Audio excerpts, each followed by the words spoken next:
Di episode sebelumnya, rasa benci Pak Arjuna kepada Jeffrey masih terjadi, masih dialami. Hingga pada akhirnya, Pak Arjuna sempat berpikir setelah dirinya memecat CV. Maka hidupnya Jeffrey akan menderita, akan sengsara, serba kekurangan bersama Novia. Nah, dari situlah cara Pak Arjuna mengalahkan Jeffrey, namun dari cara yang digunakan adalah dengan cara mengalahkan mentalnya, mengalahkan masalah karir, dengan harapan supaya Jeffrey kapok dan mau kembali, serta meminta maaf sama dirinya. Tanpa para Arjuna sadari sebelumnya, kalau Jeffrey akan tetap mempertahankan istrinya yaitu Novia, dengan jalan membuka perusahaan, melalui kerjasama dengan perusahaan lain, yang bergerak di bidang yang sama dengan Fast TV. Bahkan, dari Jeffrey dan Benyamin sudah meeting bersama, salah satu perwakilan perusahaan, hingga terjadi deal di antara mereka. Itu artinya Pak Arjuna salah dalam berpikir. Salah mengambil langkah untuk mengalahkan Jeffrey, dan terlalu meremehkannya, yang di dalamnya tubuh Jeffrey, juga mengalir darah garis keturunan Wardana juga. Jadi pertarungan di alur cerita akan semakin sengit. Pak Arjuna menghendaki Jeffrey dipecat, sebaliknya Jeffrey bertahan, dengan cara merintis pekerjaan baru, dengan kerjasama dengan perusahaan lain. Nah, dari sinilah yang nantinya sangat menarik, karena ketika pertemuan masih di kantor polisi, maka Pak Arjuna akan meremehkan Jeffrey di depan Novia. Menganggap kalau Jeffrey akan tetap membutuhkan papanya, untuk bertahan hidup di zaman yang serba susah ini.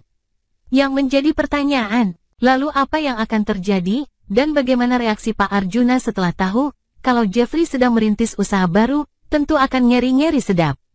Sebab pada kenyataannya, dari Pak Arjuna sudah mulai memerintahkan Dimas, sebagai asprinya, untuk menyelidiki dan mencari tahu berita tentang Jeffrey pasca dipecat karena kepo. Setelah Pak Arjuna tahu, sepak terjang Jeffrey yang mau mandiri dalam karir, maka tidak bisa berbuat apa-apa. Hal itu karena dari Jeffrey kerjasama dengan perusahaan lain.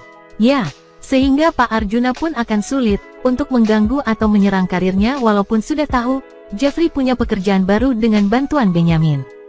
Itu artinya Jeffrey tidak bekerja di perusahaan keluarga sendiri, namun terpaksa menjadi bagian di perusahaan lain, karena untuk bisa bertahan dalam kehidupan mandiri. Nah, yang menjadi pertanyaan di sini, kenapa sih Pak Arjuna ngotot dan kekeh memusuhi CV dalam masalah karir? Tentu saja itu bukan kebetulan, namun, adegan dan cerita seperti sengaja sudah disiapkan untuk menepis omongan miring dan hinaan dari orang-orang terhadap Jeffrey. Seperti contoh, komentar-komentar dari para haters Jeffrey dengan mengatakan CV itu tidak bisa apa-apa tanpa papanya. Bisanya hanya sembunyi di ketiak orang tua. Nah, begitu kira-kira komentar bunda-bunda hatersnya Jeffrey. Tidak hanya haters yang berkomentar seperti itu. Bahkan Samsul mbahnya hatersnya pun, kemarin sempat menghina Jeffrey. Dan merendahkan, Jeffrey itu pengecut, hanya nurut dan bergantung sama orang tua. Tanpa papanya, Yevi tidak bisa apa-apa, begitu kira-kira kata Samsul. Dengan merendahkan, jadi sudah bisa dipastikan dengan adanya Pak Arjuna memecat Jeffrey itu tidak sepenuhnya buruk. Tidak sepenuhnya negatif. Namun, yang pasti ada positifnya juga, sebab, dari situ CV tidak akan bisa direndahkan lagi atau dihina ketika sukses dan berhasil mandiri. Dengan cara membuka usaha sendiri tanpa bergantung sama orang tua. Nah, itulah kenyataan. Adegan lain Jeffrey dan Novia sudah berada di kantor polisi untuk menghadapi proses hukum. Kali ini Jeffrey dan Pak Arjuna, akan sama-sama ingin bisa bebas, atas bantuan pengacara masing-masing. Antara Pak Arjuna, Jeffrey, dan Samsul terjadi konflik permusuhan segitiga di antara mereka saat di kantor polisi, jadi tidak hanya cinta yang segitiga, bahkan permusuhan dalam kasus masa lalu pun ikut segitiga pula. Di dalam ceritanya namun dari Yevi sudah berhasil meluluhkan, berhasil menaklukkan hati sang korban kecelakaan masa lalu, yaitu Novia.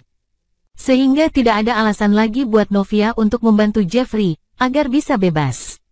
Nah, itulah yang akan terjadi di kisah berikutnya, hingga akan semakin menarik dan seru cerita malam ini. Sebab setelah Jeffrey bebas berkat bantuan sang korban, sekaligus berposisi sebagai istrinya yaitu Novia, maka kehidupan CV ke depannya akan dimulai dari awal lagi. Yaitu kehidupannya yang sudah bebas dari bayang-bayang intimidasi papanya, sekaligus sudah jauh dari penderitaan, atau belenggu rasa takut, sebab selama Ini penyakit yang bersarang di hati Jeffrey sejak puluhan tahun yang lalu sudah dikeluarkan dengan cara membongkar rahasia dan jujur, serta mengakui kesalahan. Jadi yang tersisa di dalam hati Jeffrey nanti hanya kebahagiaan bersama Novia. Akan senang dan tentunya akan menjalani hidup normal sebagai suami yang bertanggung jawab terhadap istri, sekaligus sudah tidak ada keraguan lagi untuk menjalani hidup bersama Novia pasca selesai masalah hukum nantinya. Jadi Michael harus siap-siap panik dan bingung ketika CFC dan Novia masih bisa bersama bertahan dan masih tetap mesra dari bom yang sudah dia ledakan kemarin lalu. Bom apalagi sih yang akan disiapkan Michael nantinya? Tentu itulah yang harus diantisipasi di alur cerita kedepannya, sebab Michael ini diam-diam memang ngeselin dan licik dalam menghalalkan jarak ya. Walaupun pada endingnya, tapi paling tidak peran Michael ini akan tetap berhasil membuat hati bunda-bunda tim Jennifer garis keras di rumah pasti merasa kesel, geram, dan yang pasti geregetan tentunya ya kan. Nah, dari awal cerita saat ini Michael tidak muncul hal itu karena alur cerita masih fokus permasalahan hukum untuk CV dan Novia untuk diselesaikan. Namun setelah Yevi dan Novia sudah selesai dengan ending happy, pasti Michael akan muncul dengan muka yang ngeselin penuh dengan dendam dan ingin terus memanfaatkan situasi serta kondisi, mengingat Novia belum curiga dengan kedok dan kebohongannya selama ini. Biarpun begitu Jeffrey dan Novia sudah kompak ya, dan tentunya Jeffrey pada akhirnya nanti akan mengajak Novia tinggal serumah sekaligus menjauhi Michael dalam kehidupan. Jadi Jeffrey dan Novia kan mandiri, tinggal satu atap basah. Jeffrey bebas dan menjalankan pekerjaan yang baru dirintis. Wah, masih panjang alur ceritanya, masih berjalan alot dan tentunya masih ngeri-ngeri.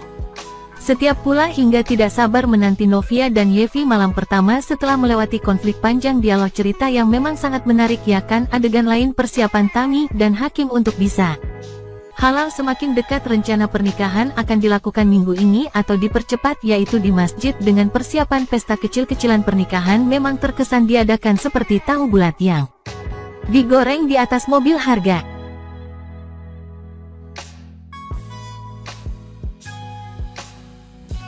Bu Astrid dapat info penting kalau Miranti dekat dengan Roni. Selanjutnya Bu Astrid sempat bertemu dengan Kinara di Ginder School, namun dipaksa Miranti pergi untuk menghindari Bu Astrid. Jadi Bu Astrid masih kesulitan menyelidiki, namun tidak akan dan tidak mau menyerah, pasti akan dapat petunjuk lagi. Astrid tidak menyerah mengungkap identitas Kinara dan terus mencari tahu masalah Miranti yang sebenarnya. Di adegan lain sudah ada rencana orang tua untuk membantu kesedihan Naima. Ya, dan kali ini rencana orang tua adalah memindahkan Naima ke Malaysia dengan tujuan agar jauh dari Jonathan, sehingga harapan orang tua adalah agar Naima bisa bahagia tanpa Jonathan dalam kehidupan. Nah, dari rencana orang tua Naima yang ingin memindahkan ke Malaysia tersebut, justru akan membuat Jonathan yang awalnya menghindar dan menjauhi maka akan panik. Sehingga Jonathan tidak akan membiarkan Naima ke Malaysia. Itu artinya Jonathan harus membantu dan menolong Naima dalam kesedihan dan penderitaan karena cinta, yaitu dengan cara menghalangi pindah ke Malaysia karena desakan orang tua. Wah, akan semakin dramatis kisah cerita cinta Jonathan dan Naima di alur ceritanya. Jadi jangan sampai ketinggalan lengkapnya malam ini. Terima kasih.